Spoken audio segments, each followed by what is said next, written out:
Приветствую всех на моем канале. Меня зовут Ирина, и сегодня мы будем с вами вязать крючком платье-жилетку.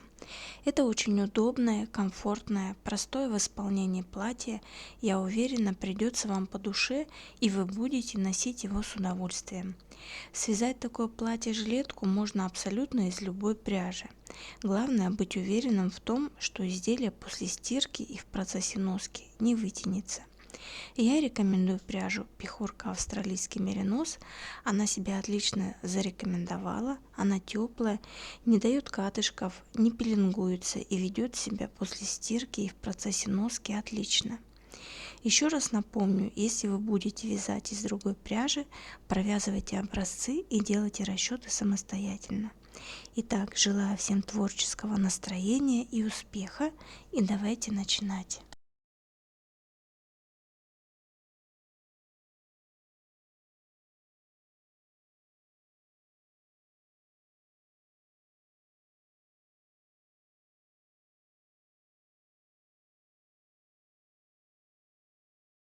Итак, давайте приступать к вязанию. У нас будет вязание основным узором. Основной узор у нас он один. Он вот так вот выглядит, как вы уже видите. И я провязала образец. Я вяжу средней плотностью. Кто вяжет очень туго, либо кто вяжет свободно, те, пожалуйста, провяжите свой образец и сделайте измерения перед стиркой и после стирки. И нам понадобится для вязания обхват бедер.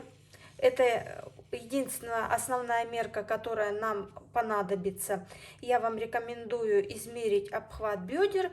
И так как у нас наша жилетка, она будет свободной посадки, то прибавьте дополнительные сантиметры. И нам понадобится еще измерение обхвата под шеи, чтобы наша жилетка проходила, мы ее будем одевать через голову, и чтобы она у нас не сваливалась ни с какого плеча. Итак, я провязала образец, я его постирала, и вот такие у меня измерения получились. Высота я вязала 15 рядов и набирала 16 петель. У нас узор кратен 2, поэтому мы всегда будем набирать четное количество петель. Высота у меня получилась 9 сантиметров, это измерение до стирки, и ширина 8 сантиметров. Когда я постирала, после стирки у меня высота так и осталась 9 сантиметров, а вот ширина несколько уменьшилась, и получилось 7,4 сантиметра. Чтобы рассчитать, сколько мне необходимо набрать петель, я сделала расчет по всем известной формуле. Я взяла уже измерения после стирки. Я посчитала, что если у меня в образце 16 петель, я изначально набирала 16 петель, это 7,4 сантиметра, то есть ширина, которая получилась у меня после стирки, то сколько мне нужно будет набрать петель на мой обхват бедер. Я измеряла свой обхват бедер, у меня обхват бедер 88 сантиметров, я прибавила 10 сантиметров. И у меня получилось 98 сантиметров. То сколько мне нужно набрать петель на 98 сантиметров? У меня получилось, что 212 петель. Я 16 умножила на 98. Сейчас я при вас наберу 16 умножила на 98 и разделю на 7,4. И разделила на 7,4. Вот у меня получилось, как вы видите, нечетное количество, и я округлила в большую сторону. Так как мы будем вязать, вязание у нас будет состоять из 2 полотен. Вот я пока провязала одно полотно. Вот, оно у меня еще не законченное. Это у меня задняя часть. Вот, у нас будет 2 полотна, передние и задние планки, которые у нас будут по боковым линиям, они у нас будут сшиваться, мы будем сшивать их матрасным швом. Это я все вам покажу. То, значит, соответственно, вот эти петли, которые у нас получились при расчете мы должны разделить на 2, то есть на одну половину переднюю и на заднюю половину у нас должно быть одинаковое количество петель. Я разделила, и у меня получилось 106 петель. 106 петель я буду набирать, провязывать переднюю планку нашу и заднюю планку, то есть переднюю часть и заднюю часть. Итак, я вяжу из пряжи цвет номер 1 белый, австралийский меринос. И сейчас мы вместе с вами начнем вязать. Я просчитала, что мне нужно набрать 106 петель. Я беру моток и начинаю набирать обычным способом 106 петель. Я беру ниточку. Вяжем мы крючком 3,5. И начинаю набирать петли.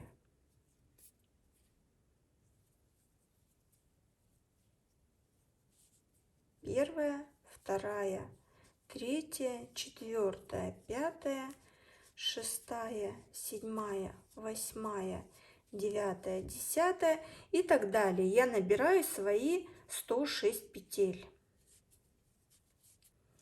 И вот я набрала свои петли, необходимое количество петель, по расчету это у меня 106 петель. Вот я набрала петельки, провязываю 2 воздушные петельки на подъем, провязала. И теперь в каждую петельку воздушной цепочки я буду провязывать столбики без накида.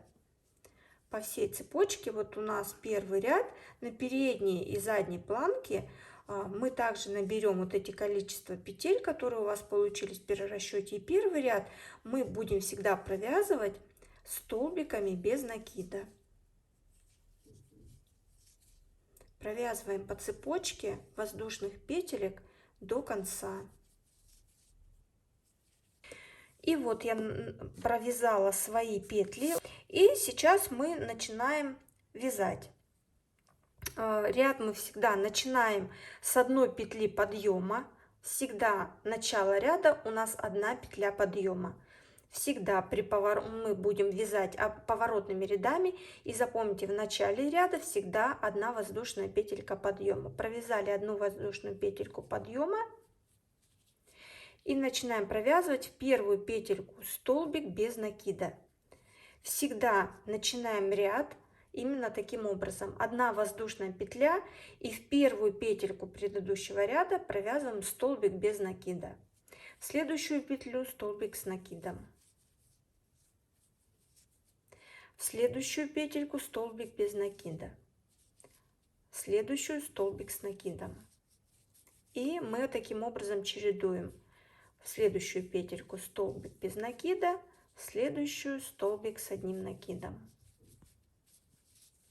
Опять столбик без накида, в следующую петельку столбик с 1 накидом.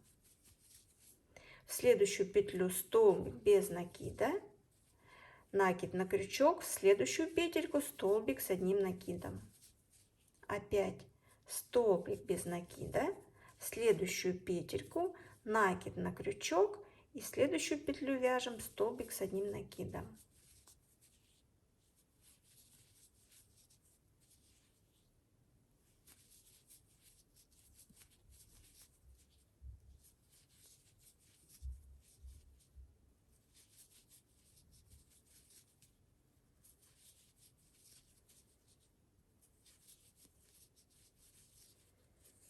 Вот таким образом у нас получается.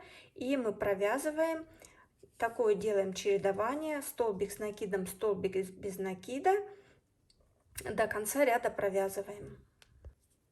И вот я подхожу к концу ряда, у меня осталось 2 петельки, я провязала вот столбик с накидом, в конце ряда я провязываю столбик без накида, и в последнюю петлю вот провязываю столбик с 1 накидом.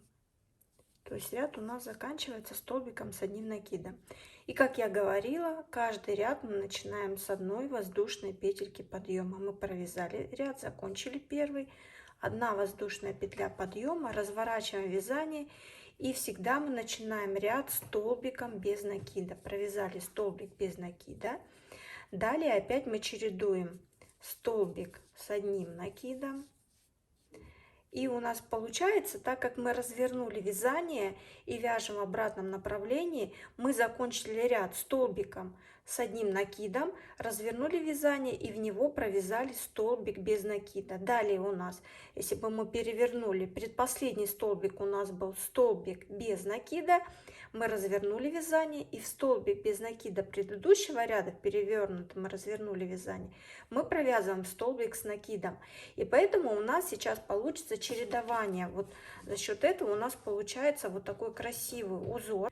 Он получается плотный и он смотрится достаточно интересно. Поэтому у нас получается вязание столбик с накидом мы вяжем в столбик без накида предыдущего ряда, а столбик без накида вяжем в столбик с одним накидом предыдущего ряда. Вот я провязала первый столбик, как вы видите, у меня столбик без накида, далее идет столбик с одним накидом. Сейчас я опять провязываю столбик без накида, далее столбик с одним накидом. То есть у нас идет такое вот чередование, которое, думаю, несложно его тут никто не перепутает, несложно запомнить.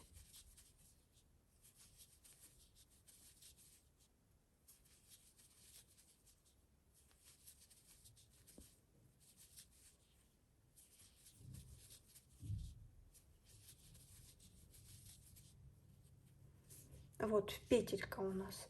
Сюда провязываем столбик без накида и в столбик, который без накида предыдущего ряда, вяжем столбик с одним накидом. Опять сюда верхнюю петельку мы провязываем столбик без накида. И вот у нас петелька предыдущего ряда, где столбик без накида мы вязали, сюда вяжем столбик с одним накидом. Сюда мы провязываем столбик без накида, накид на крючок, и вот в эту петельку предыдущего ряда столбик с одним накидом, и мы чередуем.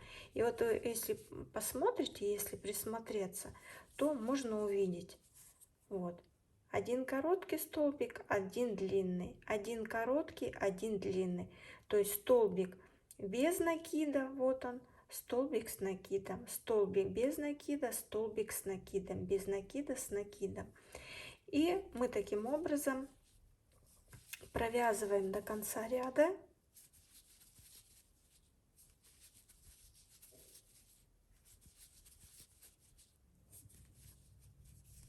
Я подхожу к концу ряда, и в конце ряда я провязываю, вот у нас получается столбик без накида и накид на крючок, и вот где мы провязывали одну воздушную петельку подъема на ряд, в одну воздушную петельку мы провязываем столбик с одним накидом.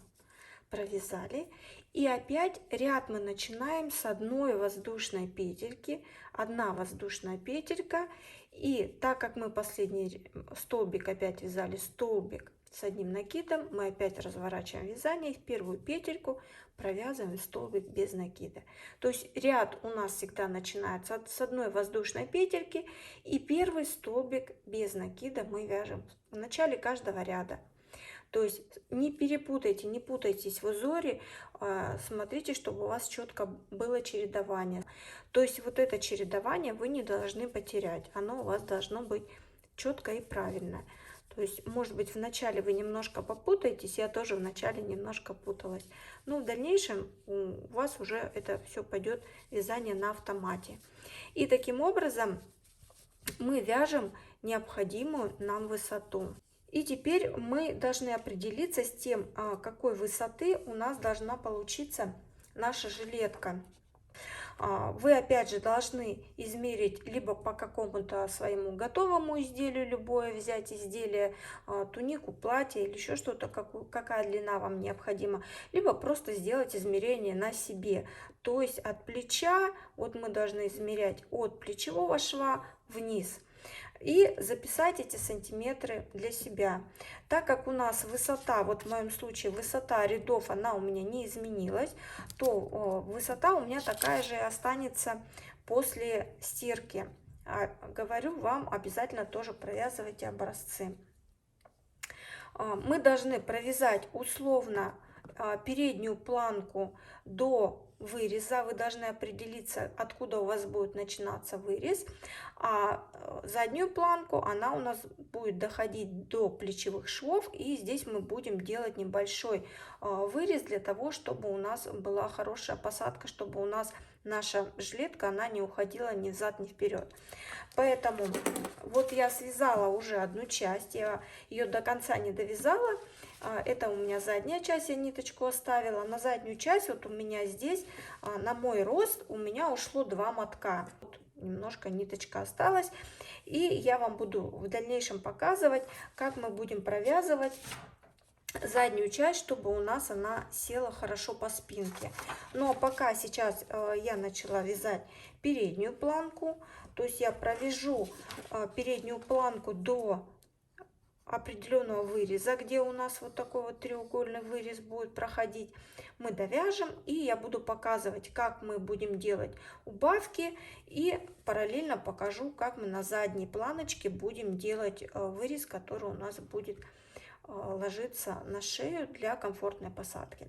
Итак, я вам объяснила. Теперь мы провязываем, каждый из вас провязывает планку свою определенной высоты, определенной длины, которая вам нужна. И вот у меня получилось вот такое вот полотно. Я показываю на полу, потому что оно все в камеру у меня не вмещается. Вот, это у меня задняя планочка получилась. И теперь вот с этой стороны я начну делать вырез, который у нас будет ложиться на спину. И сейчас я вам покажу, как нужно сделать расчет. И теперь вот я закончила, у меня последняя петелька ряда. И теперь я буду со стороны спины буду сделать вырез. Этот вырез у нас должен быть, мы должны четко его определить. Вот со стороны спины он у нас должен выглядеть вот так. Мы будем провязывать ряды туда-обратно поворотными рядами. Как нам правильно посчитать, мы можем в принципе примерить на себя, вот наше вот это полотно примерить на себя и определить, прикрепить маркеры, те места, где у нас должны начинаться вот эти скосы. Либо мы можем взять любую какую-то нашу вещь, нашу блузу, кофту, которую мы носим, джемпер. И вот на каждой кофте вы увидите, что вот эти вот скосы есть. Мы возьмем тогда метровую ленту и вот от начала скоса до конца вот просто измерим, вот начиная вот отсюда, не отсюда сначала, а вот от этого начала. Прикладываем метровую ленту и вот таким вот образом измеряем. И вот у меня получается 27,5 сантиметров. 27 сантиметров. Должен быть не меньше объема головы, то есть чтобы у нас изделие проходило через нашу голову. То есть на спине он у нас будет чуть покороче, спереди у нас будет вырез. Итак, так как мы будем делать убавки, то есть вы должны для себя определить, вот вы видите, у нас определенная высота ряда. И, допустим, в моем случае я провяжу 1, 2, 3, 4, 5, максимально 6 рядов, то есть 5-6 рядов. 5-6 рядов – это высота, которая у нас будут проходить убавочки. То есть мы должны будем измерить, вот в моем случае получилось 27 сантиметров. 27 сантиметров – это у меня будет вот этот вот скос задний. Теперь мы должны взять сантиметровую ленту и измерить всю ширину полотна. В моем случае у меня полотно получилось 60 сантиметров.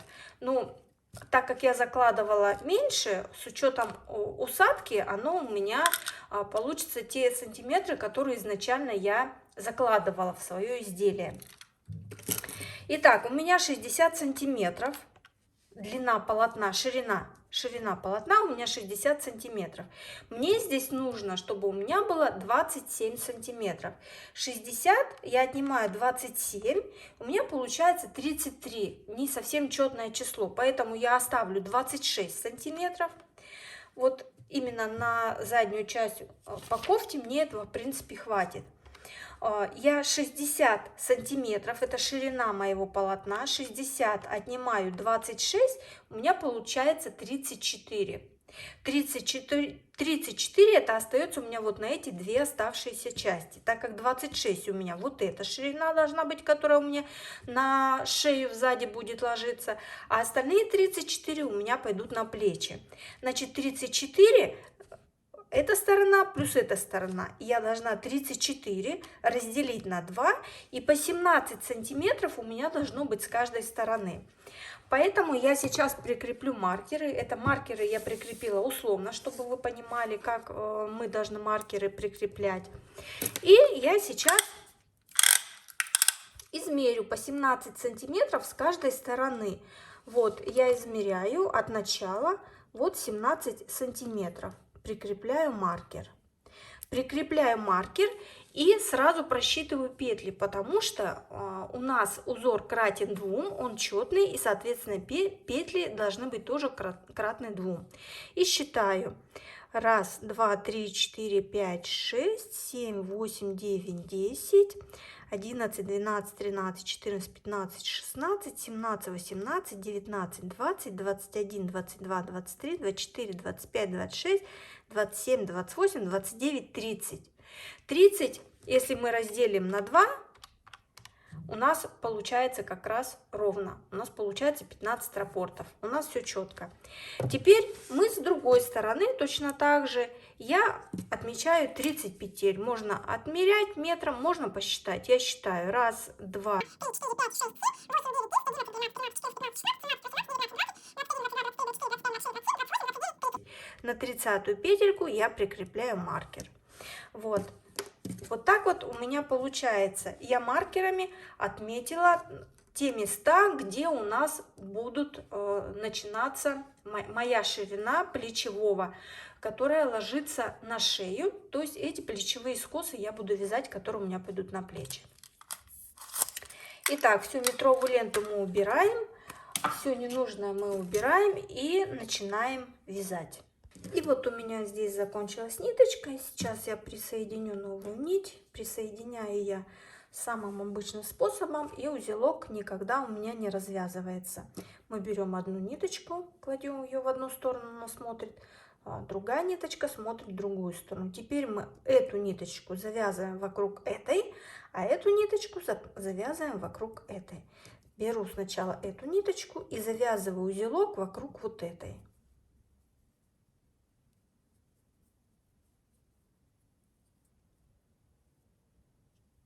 И завязываю. Все, я завязала узелок вот этой ниточкой вокруг вот этой нити. Теперь я эту нить беру и завязываю вокруг этой. Таким образом ваша ниточка никогда не развяжется. Все, завязала. Теперь я беру вот эту ниточку и вот эту ниточку и тяну их в разные стороны друг от друга. Наши узелки стягиваются. И теперь вы хоть как тяните, ваша ниточка никогда не развяжется и останется на месте. Теперь мы берем ножнички и обстригаем узелки прям под самый корешок. Вот так. С одной стороны и под самый корешок с другой стороны. Вот. Маленько так закрутим, и вот ниточка наша, она вот так не развязывается. Все, маркерами мы отметили, и вот этот плечевой скос, он у нас будет вот таким вот образом. То есть мы могли бы сделать у нас, допустим, вот такое полотно, и мы могли бы сделать примерно вот такие скосы. Вот. Но мы будем делать обычные прямые скосы. Вот так вот. Потому что в конце мы будем делать обвязку, и у нас получится аккуратно, плавно, за счет обвязки красивая сзади спинка получится. Поэтому мы будем провязывать прямые вот такие вот скосы на задней шейной части. Итак, берем крючок, возвращаемся к нашему полотну. И, как мы помним, я подхватываю рабочую ниточку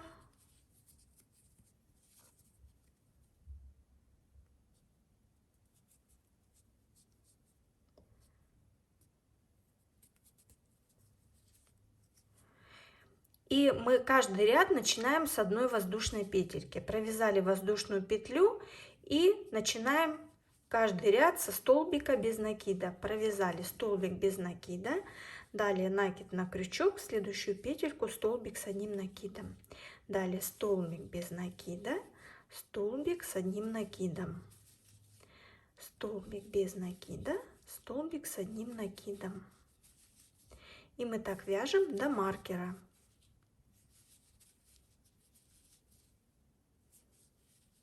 Подходим к маркеру и в последнюю петельку мы провязываем столбик с одним накидом. Провязали столбик с одним накидом. Далее одна воздушная петелька. Мы уже знаем, как вязать, нам переходить на следующий ряд. Разворачиваем вязание и опять новый ряд начинаем со столбика без накида. И провязываем таким образом, буквально в зависимости от того, сколько вам нужно, потому что у кого-то спина более прямая, у кого-то есть небольшая сутулость. То есть ориентируйтесь на свою фигуру и провязывайте необходимое количество рядов. И вот такими поворотными рядами мы провязываем с одной стороны и с другой на задней части. И запишите вот эти вот, в моем случае это получилось 30 петель. С одной стороны, 30 петель с другой стороны. Запишите на листочек вот эти петли, сколько у вас получилось, потому что когда мы перейдем на вязание выреза на передней планке, нам понадобится это количество петель. И вот я провязала заднюю часть, вот это у меня получается на шее будет, и вот плечевые планочки. Когда я вам говорила, что у меня 30 петель получалось, я рассчитывала, измеряла на свой размер. Когда я провязала 30 петель, я примерила на себя, и мне оказалось это широковато достаточно. И я перевязала на 34 петли с каждой стороны. То есть я примерила, обязательно примерьте на себя, чтобы, если вы широко слишком свяжете, то у вас оно будет вот ходить и сваливаться, что будет не особо красиво смотреться. Поэтому оно должно четко в размер сидеть. Поэтому свяжите, примерьте, если слишком широко, добавьте еще по 2 либо 4 петельки. Напоминаю, что добавлять мы должны четные петли 2, 4, 6, 8 и так далее. Вот я добавила, примерила на себя, и мне хватает этой ширины. Теперь мы должны взять и просчитать количество петель, высоту нашей задней планки. Вот я посчитала, и записать мы это должны на листочек. У меня получается высота 134 ряда, вот высота задней планки. И я записала, что плечо вот по самому последнему ряду у меня 34 петли. Это нам пригодится, когда мы будем вязать переднюю планку, перейдем в вырез. Потому что именно по задней планке мы будем далее примерять и выверять размер передней планочки, чтобы делать вырез на груди. Итак, так как у нас узор такой достаточно плотный, и вот, допустим, вот по крайнему ряду тут достаточно сложно просчитать ряды, я сейчас вам покажу, как я просчитывала количество рядов. Я брала вот именно таким вот образом и вот смотрела. Вот у меня первый ряд, второй, третий, четвертый, пятый, шестой, седьмой, восьмой, 9, 10, 11, 12, 13. То есть я вот так вот пальчиком отодвигала, и видно было у меня, вот они, видно ряды. Вот таким вот образом я просчитывала ряды. Это, я напоминаю, когда мы свяжем заднюю планочку полностью всю, мы должны примерить на себя, посчитать высоту, количество рядов нашей задней планочки вместе вот с этими с плечевыми и записать, сколько у нас петель по последнему ряду именно вот этой плечевой планочки. У меня это 134 ряда в высоту и плечо 34 петельки. Поэтому давайте провязывать, считать и будем переходить к передней планочке. То есть, когда мы вот провяжем вот эту заднюю планку, точно так же мы начинаем вязать переднюю планку. Мы начинаем вязать переднюю планочку, провязываем необходимое количество рядов и определяемся с глубиной выреза. Я вам сейчас покажу, как мы будем это делать, как мы будем примерять и как будем определять глубину выреза на основании вот этой вот задней планки. Итак, девочки, вот у меня связано, извините, что в таком формате снимаю, потому что больше никак не могу разложить нигде, вот именно, чтобы вся длина у меня входила. Это у нас связана задняя планочка. И теперь я покажу, как мы должны будем вязать переднюю планку. Я провязала длину, и у нас обязательно ширина должна быть одинаковая на передней и на задней планке. Вот, видите, у меня ширина, вот она, одинаковая. И когда мы провяжем необходимую длину, мы, когда провязывали заднюю планку, мы измеряли количество петель вот по плечевым планочкам на задней планке. Мы записали, в моем случае, это 34 петли. И у нас количество рядов на задней планочке и количество рядов на передней планке у нас должно все четко совпадать. И когда вы провяжете определенную высоту передней планки, приложите ее на заднюю планочку и определитесь с глубиной выреза. Посчитайте количество петель ширины передней планки и прикрепите ровно посередине маркер, который бы обозначал именно середину вашего выреза. Количество петель я разделила на 2 и ровно в середину я прикрепила маркер. И вот таким образом у нас будет уходить наш треугольный вырез. И сейчас я покажу, как мы этот треугольный вырез будем провязывать.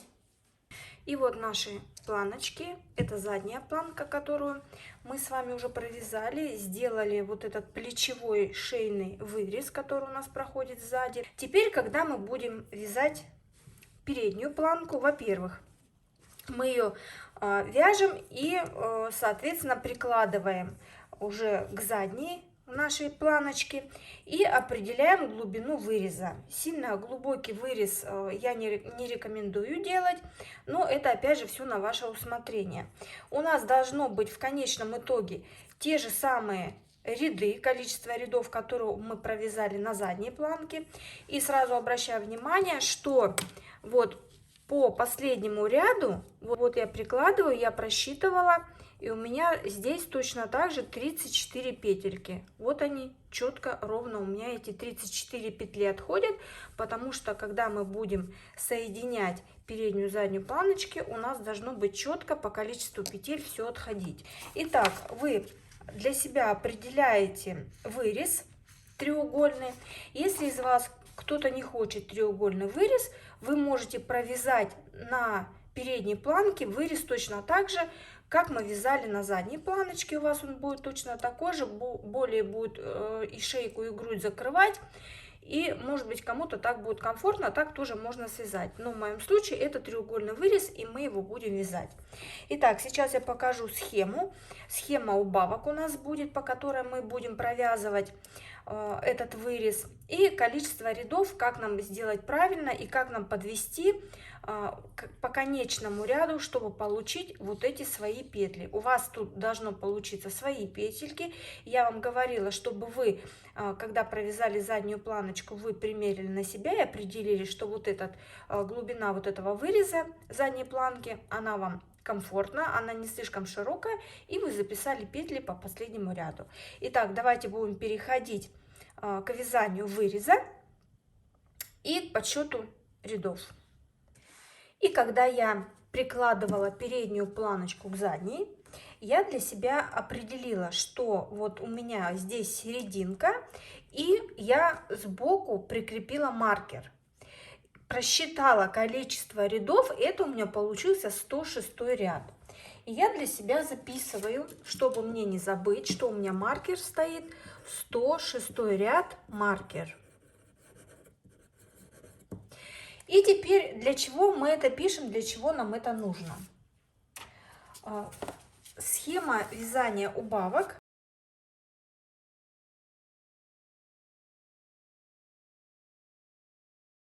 Смотрите, как мы будем вязать. Если мы начнем делать убавки в каждом ряду, например, в каждой петельке, я приведу пример на своем примере. Я остановилась на 106 ряде. У меня маркер, у меня отсюда должен начинаться вырез. А всего высота у меня 134 ряда. Если я отниму 134 минус 106, у меня получится 28 рядов. 28 рядов. То есть 28 рядов у меня будет от маркера до конца ряда. А ширина вот это вот у меня, вот я, допустим, прикрепила маркер на 51 петлю. То есть у меня ширина получилась, вначале я немножко убавила, и у меня получилась ширина 102 петли. У вас у каждого своя ширина. Вы разделили на 2 и подсоединили маркер на определенную петлю. У меня это 51 петля. И для чего я это вам рассказываю? Я присоединила на 51 петлю, а по последнему ряду у нас должно остаться по плечевому, вот по последнему ряду, который у нас на задней планке, у меня должно остаться 34 петли. Здесь у меня 51, здесь 34 петли. У вас тут свое количество петель должно быть. И разница между ними, если мы отнимем 51 петлю минус 34, у нас получается 51 минус 34, получается 17. То есть, если я буду делать убавку в каждом ряду, то я не подойду к 34, у меня будет намного меньше петель, если я в каждом ряде начну делать убавки. Потому что мне всего нужно сделать 17 убавок. Для этого, я думаю, это понятно. Вы поняли, что нужно нарисовать, просто нарисуйте для себя, поставьте свою цифру 51 петля, и тут у вас, допустим, 34, или у вас свои будут цифры и здесь. Поставьте свою циферку на серединке, вот где, откуда будет начинаться вырез, у вас тут своя цифра будет, и нарисуйте вот такой треугольничек и свою тут цифру, которая у вас получилась по последнему плечевому ряду задней планки. И посчитайте, сколько вам петель нужно убавить. Далее возьмите отдельный листочек. Я делала вот так вот. Я остановилась на 106 ряде. И я прописала все ряды. Вот у меня всего 134 ряда. Маркер у меня на 106 ряде. И я прописала 106, 107, 108, 110, 134 до конца. То есть это вот эти ряды, вот этот ряд и вот этот. Это вот у меня ряды, которые мне необходимо провязать и сделать в которых убавки. И я для себя определила, что мне нужно будет провязать определенное количество рядов и сделать одну убавку на 2 ряда. То есть вот видите, вот я нарисовала убавочки, сейчас мы будем с вами вязать, и я вам покажу, как мы будем это провязывать. То есть я провязала вот синий ряд 17 столбиков, зеленый ряд 17 столбиков, красный ряд, голубой ряд 16 столбиков, петель, то есть. Далее зеленый, красный по 15 петель, то есть видно, я вот тут вот написала, это количество петель. Вот так вот, чтобы лучше было видно. Это количество петель. То есть вот по этой схеме мы будем вязать. Я вязала вот у себя со 106 до 127 ряда. Вот. Я провязала, делала убавку в каждые 2 ряда. Далее я стала вязать убавку в каждом ряду, то есть в каждом ряде у меня убавка была по одной петле. И вот вы видите 11, 10, 9, 8, 7, 6, то есть на каждый ряд приходилась одна убавка. И вам нужно это сделать, вам нужно прописать номера рядов, в моем случае 106, 107, 108, как я уже говорила, прописать. И пропишите, вот начиная с последнего ряда, вот у вас высота 134 ряда, значит, у вас тут свое количество рядов, значит, последний ряд у вас будет 134. И вы начинаете в обратном направлении прописывать петли. То есть здесь у вас в самом первом ряду у вас должно быть, вот у меня, допустим, 106 ряд, здесь у меня было 52 петли. Вот вы должны сюда написать петлю, которая у вас вот сюда вот приходилась, вот эту петлю вы должны написать на вот этот первый ряд. У меня это 106, где ряд мы прикрепили маркер, откуда мы начинаем провязывать вырез. Вы свое количество петель здесь укажете. И у вас своя высота. У меня это 134 ряда. У вас тут свой номер ряда будет. Так вот, вот в начале, где вы прикрепите маркер, вы должны написать свое количество петель, которое тут у вас на серединку приходится. А на последний ряд, вот который у нас вот этот вот плечевой, последний он будет приходиться по вашей высоте, вы должны написать количество петель, которое у вас проходит по последнему ряду.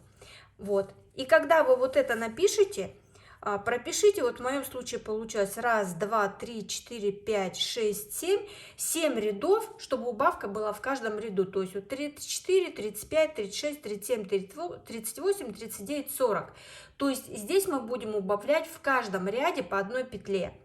А далее убавка пойдет на каждые 2 ряда. То есть вот видите, 42, 42, 43, 43, 44, 44, 45, 45, 46, 46. То есть нужно нам это сделать. Вот вам нужно так прописать. И потом, когда вы будете провязывать ряды, вот я галочками ставила, провязала, поставила, провязала, поставила. То есть я вижу, сколько у меня получается остается убавок. То есть вам нужно взять листочек и прописать номера рядов. В самом первом ряде, 106 центральном, прописать, ну у вас тут свой ряд будет, прописать срединную петельку. И по последнему ряду провязать, сколько у вас петель пошло на плечо. Сколько количество петель. И сделать определенные убавки. Когда вы это все пропишете, тогда мы с вами будем приступать к вязанию. То есть я сейчас вот это все сотру, все свои галочки, и мы с вами приступим. Я буду показывать, как я буду дальше провязывать. Итак, вот я где прикрепила ниточку, сюда я прикрепляю маркер, чтобы мне было все четко видно и чтобы я знала, что у меня это 106 ряд, и отсюда я начинаю провязывать ряды с убавками, чтобы потом, если где-то что-то запуталось, можно было просчитать от этого маркера, сколько рядов провязано. Итак, я прикрепила ниточку, ввожу крючок и, как мы помним, мы каждый ряд начинаем с одной воздушной петли и провязываем первый столбик без накида. Далее мы вяжем все, как и вязали по схеме основного узора. Столбик без накида, столбик с одним накидом. Опять столбик без накида, столбик с одним накидом. Здесь сложности, я думаю, ни у кого не возникнет. Так мы вяжем до срединного маркера. И вот я провязываю маленький столбик без накида, и вот у меня осталось, смотрите, 2 петельки, 1 и 2. Я маркер прикрепила вот ровно как раз посерединке. Вот если видно, вот видите, я в разрез столбика его сюда прикрепила, и у меня вот осталось 2 столбика. Я провязала столбик без накида, и вот смотрите, я провязала вот по этому ряду, сейчас поближе я сделаю. Вот я провязала столбик с накидом, без накида, с накидом, без накида. И далее у меня остается 2 петельки. И сюда я провязываю, я сделала вот такое обозначение. Это 2 столбика без накида с общей вершиной. То есть вот у меня осталось 2 петельки. Я ввожу крючок в первую петельку, подхватываю рабочую нить. Ввожу крючок во вторую петлю, подхватываю рабочую нить и провязываю их вместе. То есть вот она, наша первая убавка. Мы провязали убавку и поставили галочку, что мы провязали этот ряд, и у нас 1 петля убавилась. Все. Провязали 2 столбика, 1 петлю убавили. Далее мы переходим на следующий ряд. Стрелочками я обозначила направление вязания. Мы провязали, теперь мы провязываем 1 воздушную петельку, провязываем 1 воздушную петлю, разворачиваем вязание И далее, как вы видите, мы провязали воздушную петлю. Сюда же, вот в эти две петли, которые мы провязали вместе, мы провязываем столбик без накида. То есть у нас здесь было 2 петельки, 2 столбика, мы их соединили, провязали вместе, и сюда провязываем 1 столбик. Вот таким образом мы убавили 1 петельку. Провязываем сюда столбик без накида, и далее в обратном направлении мы вяжем уже по схеме, то есть ничего не изменяя. С накидом без накида, с накидом без накида. Вот я провязала воздушную петельку, и вот у меня 2 петли. В предыдущем ряде мы их провязывали вместе. Сюда я провязываю 1 столбик без накида. И далее я вяжу, как обычно, столбик с накидом, столбик без накида. Опять столбик с накидом, столбик без накида. С накидом, без накида. И так я провязываю до конца ряда. Когда я провяжу до конца ряда, вот мы вяжем до конца ряда, далее мы опять провязываем 1 воздушную петельку. Вот мы в красном ряде мы убавили петельки. Так вот я. Вот в красном ряде мы петельки убавили, сейчас вяжем синий ряд, довязываем до конца. Далее переходим вот на этот ряд, провязываем 1 воздушную петельку, опять начинаем ряд со столбика без накида и провязываем опять в сторону выреза. Здесь у нас вырез, то есть мы убавки все делаем по стороне выреза. Этот ряд у нас остается прямой, мы здесь убавки не делаем, то есть мы убавочки вот здесь делаем. Провязываем ряд до конца, провязываем воздушную петлю на подъем и опять вяжем в сторону выреза. И далее опять я покажу, как мы будем делать убавки. И вот я подхожу к концу ряда, я провязала столбик без накида. А так как мы сейчас вяжем вот этот ряд, то в прошлом ряду, где у нас были убавки, мы убавляли, останавливались на столбике без накида. Так как у нас смещение идет на 1 столбик, мы сократили 1 столбик, то здесь у нас будет ряд заканчиваться, пойдет убавка на столбике с 1 накидом. И так у нас будет чередование. Вот я провязала столбик без накида, следующий столбик с накидом.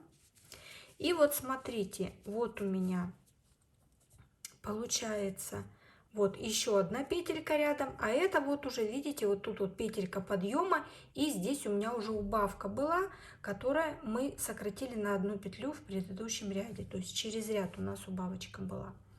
Поэтому я провязала столбик с 1 накидом, вот по схеме у нас провязан столбик с 1 накидом, и теперь мы провязываем 2 столбика без накида с общей вершиной. То есть мы находим вот эта последняя петелька ряда, сюда мы вводим крючок, ввели крючок, петелька на крючке, а здесь у нас вот она были петелька подъема, и мы провязывали столбик без накида вот сюда. То есть сюда мы вводим крючок, подхватываем рабочую нить и провязываем. Провязали, опять 1 воздушная петелька, вот мы провязали вот это, опять 1 воздушная петелька на подъем, разворачиваем вязание и провязываем подряд 2 столбика без накида. Провязали воздушную петельку, разворачиваем вязание и сюда же вот сюда в эту же петельку провязываем столбик без накида первый. В следующую петельку, вот как у нас по схеме получается, сюда у нас мы же закончили ряд на столбике с 1 накидом, значит в этот столбик с 1 накидом у нас должен идти столбик без накида, поэтому мы провязали первый столбик без накида сюда, и сюда тоже вяжем столбик без накида. А далее мы вяжем все как по схеме. Чередование у нас опять столбик с накидом, столбик без накида, с накидом, без накида. Вот. Так как мы закончили на столбике с накидом, то мы должны были провязать 2 столбика без накида. Опять провязываем ряд до конца по схеме, провязываем 1 воздушную петельку на подъем и опять начинаем вязать по схеме, двигаясь к нашему вырезу. Так, и теперь мы также должны отметить, вот тут вот я неправильно вам показала, потому что у меня 106 ряд, Это у меня здесь прикреплен маркер. А я провязала 107 ряд. 107, 108 ряд. То есть мы с вами провязали вот этот, вот этот, вот этот и вот этот ряд. Мы уже провязали с вами 4 ряда. Поэтому не забываем крыжить вот эти, отмечать ряды, чтобы нам не потеряться. Но если вдруг мы потерялись, то мы всегда помним, что у нас прикреплен маркер, и мы можем посчитать, сколько мы рядов провязали. Именно на этот случай я маркер и оставляла, что мы могли посчитать 1, 2, 3. И сейчас я провязываю до конца 4-й ряд. Вот мои 1, 2, 3, 4 ряда я провяжу. То есть вот уже у меня получается я 1, 2, 2 петельки я уберу. Поэтому давайте довязываем до конца, и я покажу, провяжу. Когда ряд до конца, вернусь опять к вырезу и покажу, как мы будем делать убавочки. Я провязала столбик с накидом, столбик без накида. И как мы видим, вот здесь мы провязали столбик с накидом, столбик без накида. И далее мы провязываем 2 столбика без накида с общей вершиной в 2 столбика предыдущего ряда. То есть вот у меня петелька одна осталась, и вот она петелька осталась. Сюда я провязываю 2 столбика без накида. Провязываю, ввожу крючок, подхватываю рабочую нить, на крючке остается. В следующую петельку подхватываю, на крючке у меня 2 петельки и рабочая нить, и провязываю их вместе. Провязала вместе, воздушная петелька. Я провязала воздушную петельку и отмечаю свой ряд, что я его провязала. Провязала воздушную петлю, разворачиваю вязание. Я всегда, когда провязываю ряд, я сразу сижу и считаю петельки, чтобы четко знать, что все, вот у меня здесь 49 петель, и сейчас в обратном направлении я тоже буду вязать 49 петель, чтобы четко вы знали, просчитывали. То есть вот это единственный такой сложный момент, который можно так сказать сложный, не совсем уж и сложный, вязание вот этой безрукавки. Это вот именно тут немножечко просто придется посчитать и сделать правильные убавки в правильных рядах. Но я думаю, когда вы провяжете 2-3 ряда с убавками, вы поймете, как они делаются, и уже интуитивно, без схемы, сможете сами их провязывать. Я провязала одну воздушную петельку и смотрим, так как мы провязали вот здесь у нас были убавочки, то есть вот это то же самое, что мы вот когда первый ряд начинали убавок делать, у нас то же самое получалось. Сюда мы сейчас провязываем столбик без накида, сюда вяжем 1 столбик без накида, вот в эту петельку, которую мы провязали, сюда мы провязываем столбик без накида, провязали. И далее мы вяжем все по схеме. Далее сюда мы вяжем столбик с 1 накидом, опять столбик без накида, столбик с 1 накидом, столбик без накида. И тут самое главное понять, что у нас идет чередование. Сначала убавка у нас заканчивается на столбике без накида, 2 столбика без накида вместе. Ряд провязываем без убавок, потом в следующем ряде у нас ряд заканчивается на столбике с 1 накидом, и также мы провязываем 2 столбика без накида вместе. Везде мы начинаем каждый ряд, где у нас убавка была, с 1 воздушной петельки, и вот в 2 столбика, провязанных с общей вершиной предыдущего ряда, провязываем 1 столбик без накида. И вот такое чередование у нас идет. Я схему эту приложу, чтобы она у вас была перед глазами.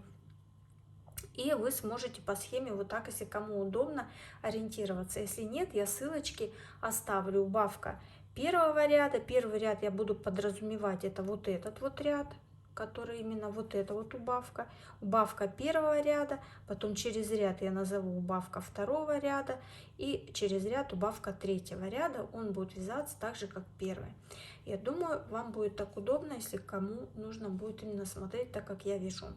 И вот таким вот образом, то есть мы провязываем, ставим свои крыжики на каждом ряду, который мы провязали. И когда мы подойдем к тем рядам, где у нас начнутся убавки по каждой убавочке в одном ряду, то есть здесь у нас убавка в каждом 2 рядах, далее мы перейдем с вами к убавкам в каждом ряде.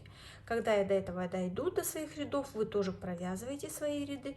И я подойду к этим убавочкам, и я вам покажу, как мы будем делать убавки в каждом ряде.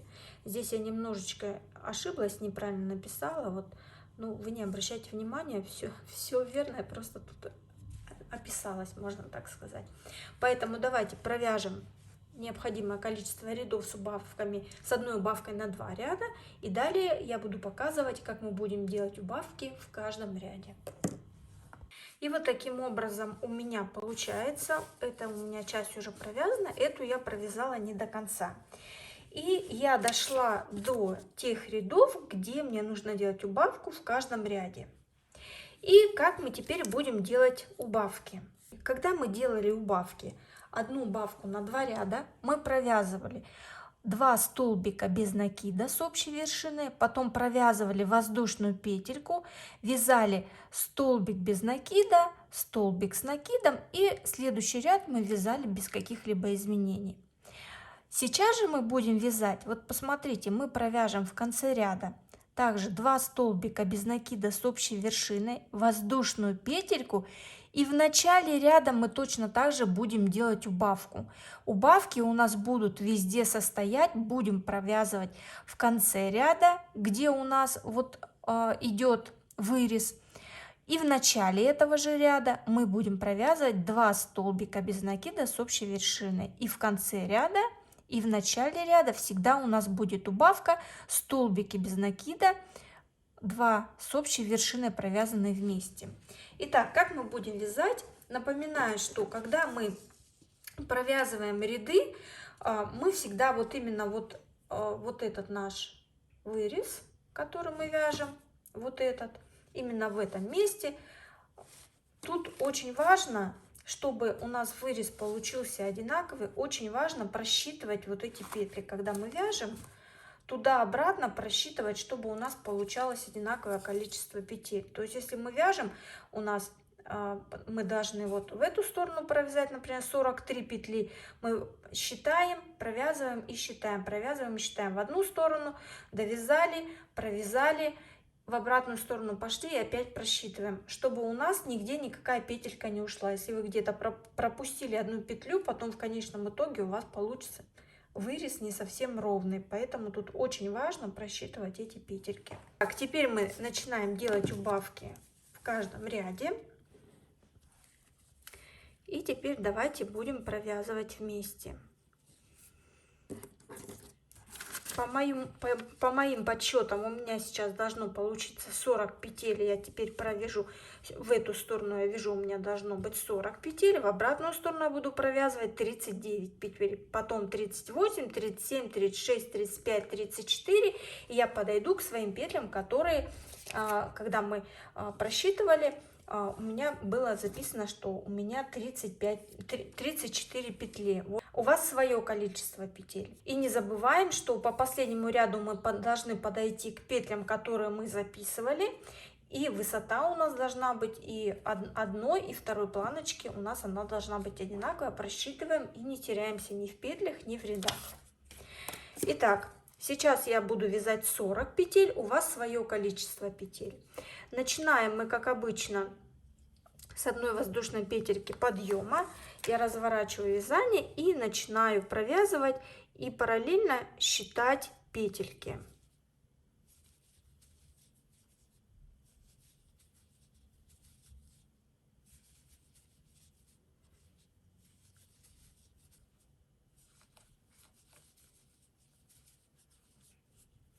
И вот я провязала 38 петель, мне нужно провязать 40. Я 38 провязала, у меня столбик с одним накидом, 39-ю петельку я провязываю, и вот у меня осталось 2 петли. И я провязываю 2 столбика без накида с общей вершиной, ввожу крючок в петельку, подхватываю рабочую нить и вот ввожу крючок в петельки подъема. Вот один я подхватила и сюда ввожу крючок, подхватываю рабочую нить. И вот у меня на крючке 2 столбика. Я их провязываю вместе. Таким образом я провязала 40 петелек я провязала. 1 воздушная петелька на подъем, разворачиваю вязание. И теперь вот мы сейчас с вами провязали вот этот вот ряд, мы провязали сейчас воздушную петельку, и сейчас опять мы будем делать убавку в начале этого ряда. Вот смотрите, я провязала 1 воздушную петельку на подъем, и вот у меня получается вот 2 столбика провязанные вместе, вот 1 петелька и вот 1. Значит, мы сначала вводим крючок в самую первую петельку, вот сюда вводим, подхватываем рабочую ниточку на крючке у нас.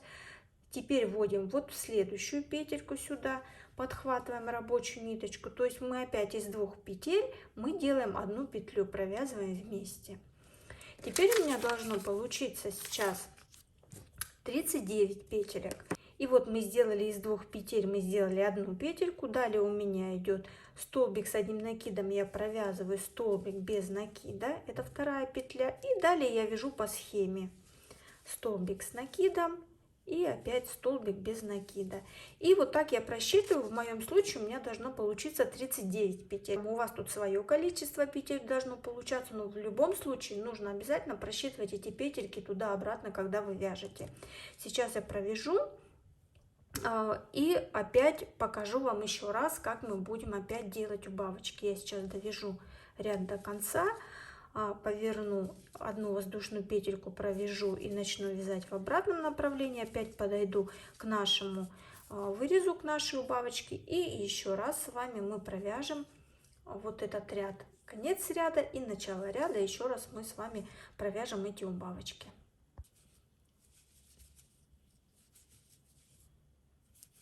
Вот у меня 37 столбик я провязала, а сейчас у меня должно быть 38 столбиков. 37 я провязала, и теперь у меня опять будет убавка. Не забываем просчитывать петли и ставить галочки на рядах. И опять у меня будет убавочка. Вот у меня я провязала последний у меня столбик без накида, и теперь я опять провязываю 2 столбика с общей вершиной.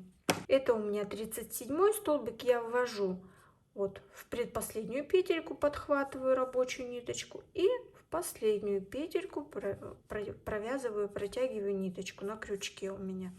Провязываю их вместе, и вот у меня получилось 38 столбиков.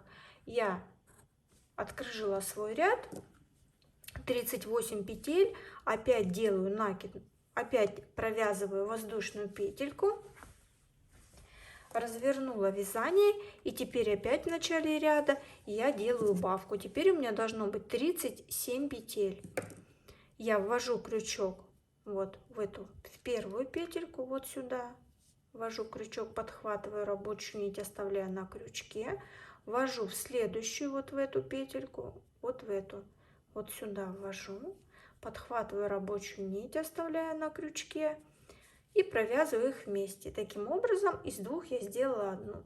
Считаю, это у меня 1 петелька, 2 петелька, 3, 4, 5. И так я провязываю до конца, и у меня получится 37 петель. И получается, мне осталось совсем немного рядов провязать, и я подойду к своим 34 петелькам. Обязательно просчитывайте. Просчитаю еще, чтобы у меня было верное количество рядов, чтобы у меня и на одной, и на второй планке было 34 петли и 134 ряда в высоту. И далее мы с вами, я к вам вернусь, и мы будем с вами вязать дальше. Я покажу, как мы будем соединять мотивы матрасным швом. Итак, девочки, давайте мы провяжем необходимое количество рядов, вот таким образом, сделав убавки. И вот когда у нас провязаны все обе части, мы все отмерили, все у нас правильно, задние и передние одинаковые. И теперь мы будем соединять переднюю и заднюю нашей части, нашей безрукавки. Итак, вот так вот у нас мы будем соединять. Вот такой шов, это изнаночным будет, и вот так он будет смотреться на лицевой стороне. Очень аккуратно, и его практически совсем незаметно, когда мы будем его носить. И после стирки он у нас будет такой ровненький и аккуратный. Итак, Это я по плечевому шву соединила. И самое первое наперво нам нужно соединить плечевые швы. Когда мы соединим плечевые швы, мы примерим на себя. Когда у нас вот это я еще не соединяла, сейчас мы с вами будем вместе соединять. Когда мы примерим на себя, когда будут у нас соединены плечевые швы, соединим, примерим на себя, и обязательно нам нужно будет, когда мы примерим, маркерами определить вот эту пройму рукава. И от того места, где мы прикрепили маркер, мы просчитайте ряды от маркера вниз и также прикрепите маркер на вторую половинку и также посчитайте, чтобы у вас и на передней, и на задней планочке было одинаковое количество рядов вниз от маркера. И когда вы отмерите маркерами, точно таким же швом, как сейчас мы будем соединять плечевую планку, точно так же соединяем нашу безрукавку, соединяем, и у нас она будет практически готовой, и нам останется только обвязать вырез и рукавчики. А сейчас пока давайте мы с вами будем соединять две половинки, переднюю и заднюю плечевые планочки. Мы берем ниточку, вводим крючок в первую петельку вот на задней планке и в первую петельку на передней планке. Подхватываем рабочую ниточку, протягиваем и затягиваем.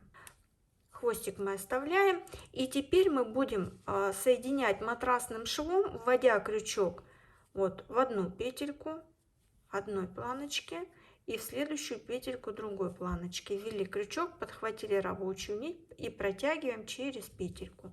Сильно не стягиваем, чтобы у нас полотно не было стянутое. Опять вводим крючок в одну петельку, во вторую петельку, ввели, подхватили рабочую ниточку, протянули через петлю. Опять ввели в одну петельку, во вторую, подхватили рабочую ниточку и протянули через петельку. И таким образом в каждую петельку, не пропуская ни одной петли, мы соединяем наши плечевые планки. И вот так вот разложите на какой-то ровной поверхности. Вот маркеры я вот сюда, вот видите, вот прикрепила. Когда все ровненько лежит, ширина одинаковая, длина одинаковая. Я примерила на себя, прикрепила маркер. И вот посмотрите, я вот один маркер прикрепила, и сразу я его захватила две половинки. Когда разложила на ровной поверхности, две половинки закрепила. Я просчитала все петельки, чтобы у нас количество рядов и на передней, и на задней планочке было одинаково. Все мы должны просчитать. И прикрепить маркер. Можно, чтобы легче было сшивать вот таким вот матрасным швом, как мы соединили плечевые вот эти планочки, можно взять иголочкой и наживулить вот этот край, и потом уже, чтобы у вас не уходили петли, чтобы ряд к ряду четко провязывать крючком. Вот смотрите, девочки, я иголкой взяла, и вот от маркера, вот у меня плечевая планка, я от маркера вот так просто прошила по краю, чтобы у меня не уходили ряды и было удобно соединять вот эту боковую планку. И вот я прошила черными нитками, чтобы было контрастно и видно боковые планки. Теперь я возьму ниточку и покажу, как мы эти боковые планки будем соединять. Принцип тот же самый, у нас ничего не меняется. Ниточку эту потом я выдерну, я узелки не затягивала. Мы находим самую первую петельку на одной и на второй планке, подхватываем рабочую ниточку и закрепляем ее. Закрепляем, и вот этот хвостик, вот этот вот мы затягиваем. Потом мы все это будем прятать. Все. И теперь мы точно так же провязываем. Тут мы подтягиваем на крючке, вводим в эту же петельку и протягиваем рабочую нить через вот эту петлю. Протянули. И далее мы точно так же подхватываем петельки за одну планочку и за другую. рабочую нить протягиваем через петлю. Так как здесь у нас ряды мы вязали туда-обратно и таких четких столбиков нету, то вы примерно вкалываете, вводите крючок, вот, чтобы подхватывать одну и вторую планку в том месте, где вам удобнее. В любом случае, вот этот матрасный шов, вот видите, вот у меня, вот ряд, вот сюда я ввожу крючок, и проходит он у меня вот через сразу две планки. В любом случае, этот матрасный шов, он всегда смотрится очень аккуратно с лицевой стороны. Опять ввожу крючок, вот подхватываю одну и вторую планку, подхватываю рабочую нить и протягиваю через петлю. Одну планочку подхватываю и вторую.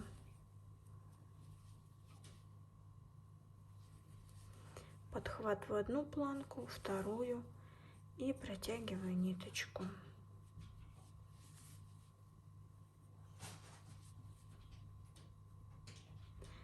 Таким вот образом.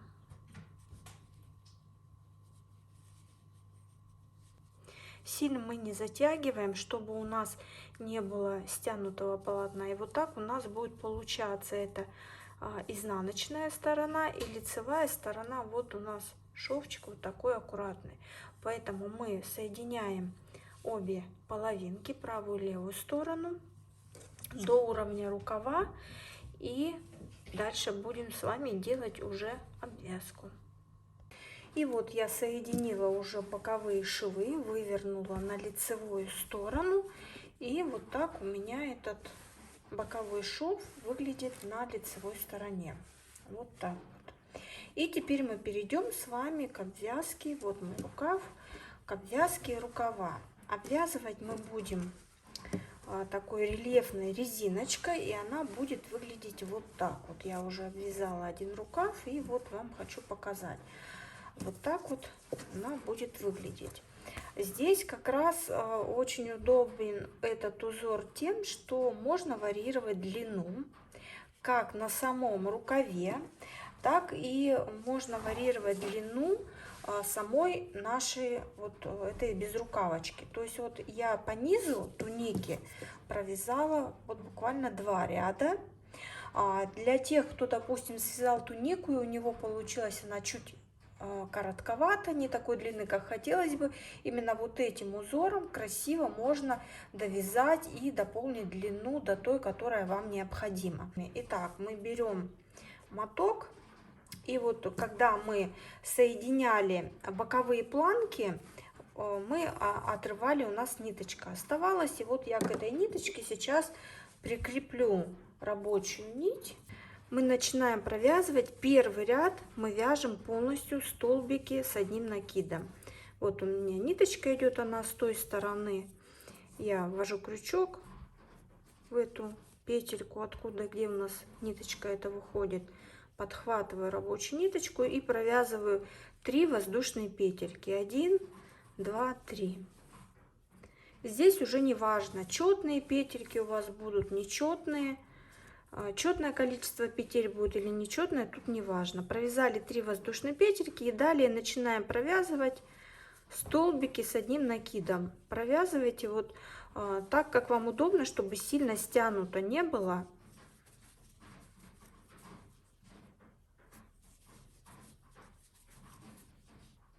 Провязываем полностью по кругу, по всему рукаву столбики с одним накидом.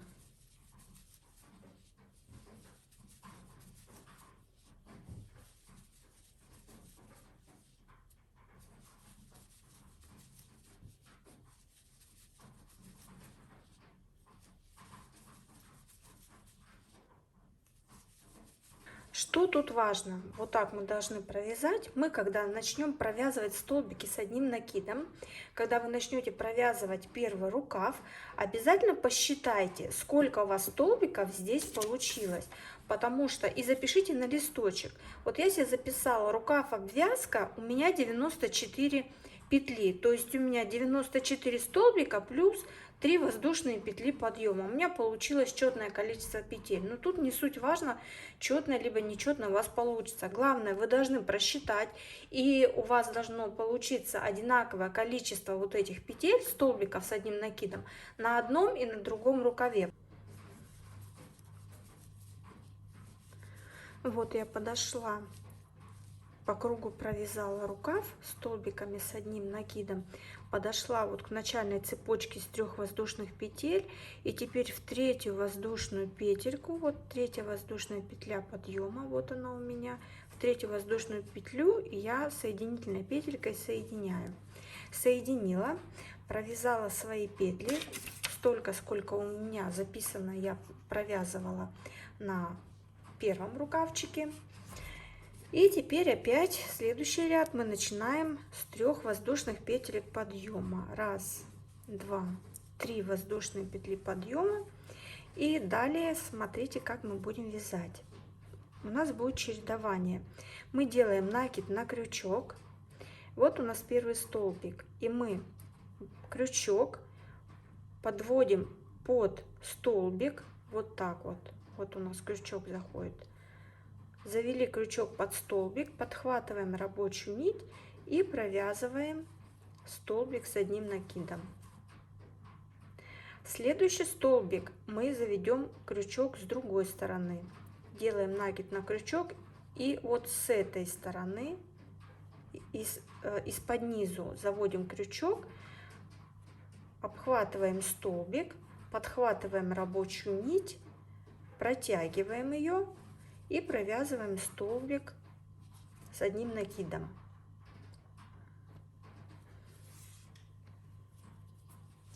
Опять делаем накид на крючок, и теперь вот так с передней части мы вводим крючок под столбик с одним накидом предыдущего ряда, подхватываем рабочую нить и провязываем столбик с накидом. Опять делаем накид на крючок, в следующий столбик мы сзади вводим крючок, вот так продеваем, подхватываем рабочую нить и провязываем столбик с одним накидом. То есть у нас идет чередование. Сначала мы делаем, вводим крючок спереди, провязываем столбик с одним накидом. Второй столбик мы провязываем сзади, вводим крючок, провязываем столбик с одним накидом. И мы вот так вот чередуем. Сначала у нас передний столбик, потом задний, передний и задний. Вот провязали сзади столбик с одним накидом. Теперь спереди мы также вводим крючок, подхватываем рабочую нить и провязываем столбик с одним накидом. Накид на крючок, сзади вводим, вот так вот ввели, подхватили рабочую ниточку, протянули и провязали. Опять накид на крючок. Теперь спереди мы вводим вот так крючок, подхватываем рабочую ниточку и провязываем столбик с одним накидом. Следующий сзади. Сделали накид, находим вот столбик следующий, вот так мы его, вот видите, да, подхватываем рабочую нить и провязываем столбик с одним накидом. Вот так у нас получается рельефно. И вот таким образом мы чередуем и провязываем столбики с одним накидом. Провязываем до конца ряда.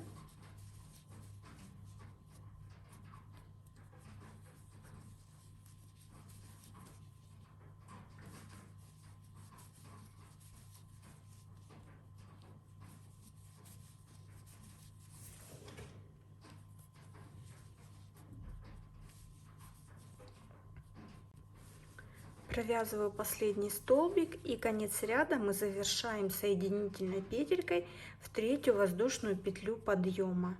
Подхватываем и протягиваем. Провязали. Вот так вот у нас получился вот такой первый ряд. Вот мы провязали первый ряд столбиками с одним накидом, а второй ряд мы уже провязывали вот такие выпуклые столбики. Передний и задний столбик провязывали, чередовали. Вот именно вот так вот в 2 ряда я провязала себе, сделала обвязку низа своей жилетки. И теперь следующий ряд. На рукавчике я провязала, у меня получилось 1, 2, 3, 4 ряда я провязала. То есть тут все на ваше усмотрение. Вы можете оставить так, можете провязать большее количество рядов. Итак, как мы вяжем следующий ряд? Также начинаем с 3 воздушных петелек. Опять делаем накид на крючок и вяжем этот ряд точно так же, как мы вязали предыдущий. Вот находим первый столбик, вводим крючок вот за переднюю. С передней стороны мы ввели крючок, подхватили рабочую нить и провязали столбик с одним накидом. Накид на крючок, следующий столбик мы вязали за заднюю как бы стенку, да, с задней стороны захватывали этот столбик. Также вводим крючок, вот мы, также вот он столбик. Я делаю накид на крючок, ввожу с задней стороны, подхватываю рабочую нить, протягиваю крючок и провязываю столбик с одним накидом. То есть мы делаем все то же самое, что делали в предыдущем ряде.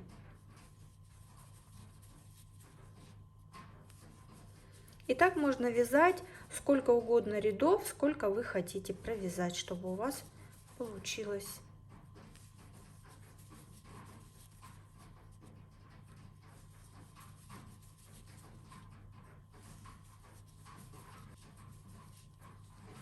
Вот так у нас получается такая рельефная резиночка красивая. Поэтому провязываем необходимое вам количество рядов. Каждый ряд мы закрываем в 3-ю петельку подъема соединительной петлей. И мы с вами встретимся уже, когда будем обвязывать горловину нашего платья. Вот мой рукав готов. Один рукав и второй. Оба обвязаны. Я провязала и тут по 4 ряда.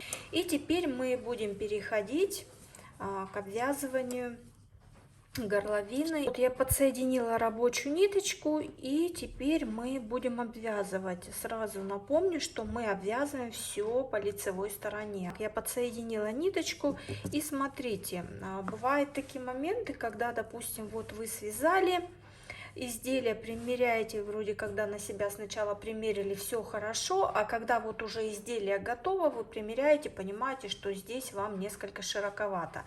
Так вот, вот этот вот узор, вот эта обвязка, она поможет, если у кого получилось слишком широко, провязать дополнительные ряды и уменьшить вот эту глубину посадки. Точно так же мы с плечевого шва подхватываем рабочую ниточку и провязываем 3 воздушные петельки. И начинаем провязывать столбики с одним накидом.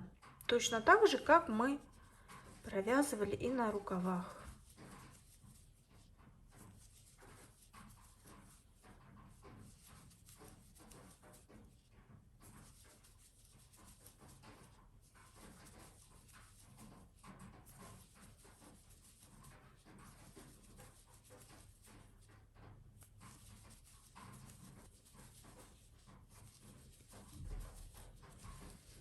Вот так провязываем по кругу до конца.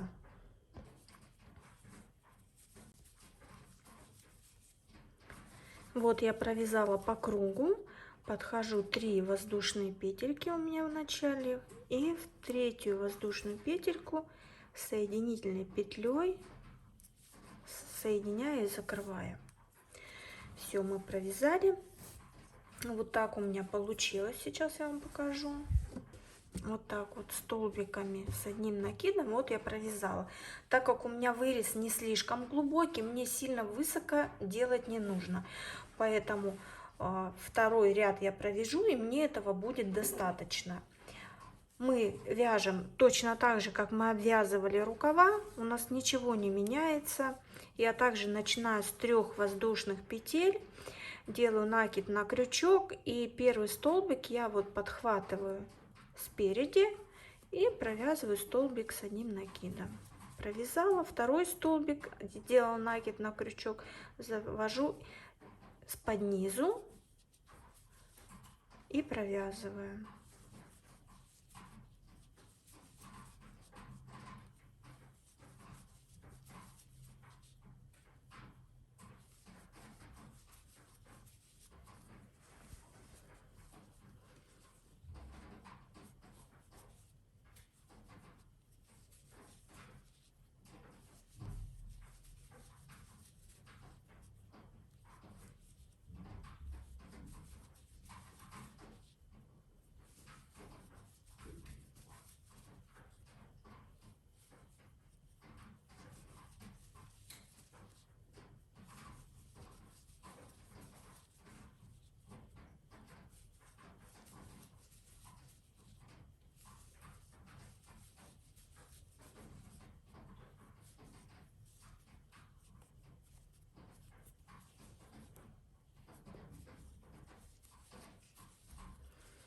Вот так у меня получается. Сейчас я подойду вот к этому треугольничку и покажу вам, как я здесь буду провязывать. И я подошла к треугольному вырезу, и здесь мы вяжем точно так же, как и вязали рукава. То есть никакого отличия нету, мы никак не изменяем, а вяжем точно так же по схеме. И у нас тоже все хорошо получится и красиво. То есть тут не надо никаких убавок делать. Сейчас я покажу вам.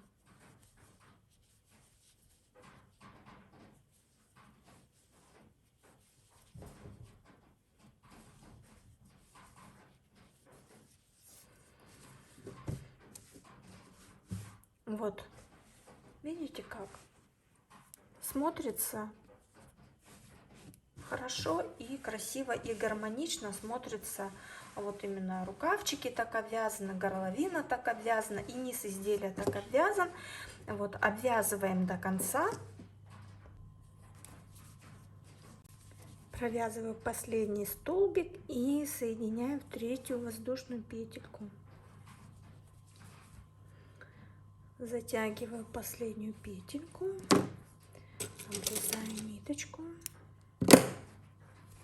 подтягиваю. И вот так вот это у нас все смотрится. Наше платье, туника, жилетка готова.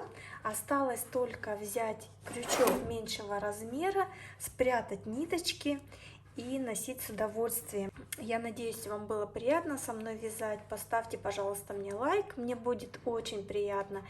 Кто не подписан на меня, подписывайтесь, нажимайте колокольчик, чтобы не пропустить интересные видеоуроки. Спасибо вам и до новых встреч в новых интересных мастер-классах.